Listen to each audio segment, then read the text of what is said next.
Je m'appelle Adrien Biver, je suis paysagiste concepteur, je suis gérant d'un bureau d'études en paysage à Nancy.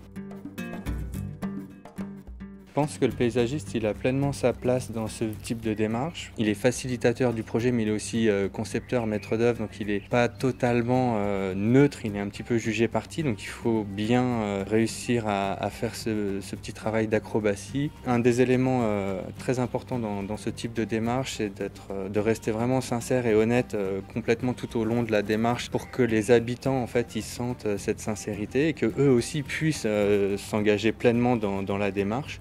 Et puis il faut forcément un soutien politique, il faut qu'il y ait une envie du politique de faire confiance aussi aux habitants.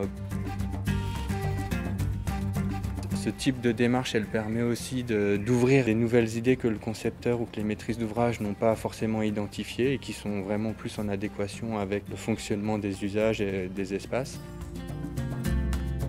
Ce qui peut paraître des fois un petit peu compliqué pour les maîtrises d'ouvrage, les élus, c'est il y a une sorte où ils perdent un petit peu le pouvoir et ils ont l'impression que le projet va leur échapper et qu'il peut y avoir des débordements au niveau du budget, de l'enveloppe financière. En étant formé par expérience, c'est assez facile finalement de maîtriser ces éléments-là. En étant professionnel, il faut aussi que nous, on impose certaines limites, c'est-à-dire que tout ce qui va concerner la conception pure, les proportions, etc., ça c'est quand même notre cœur de métier.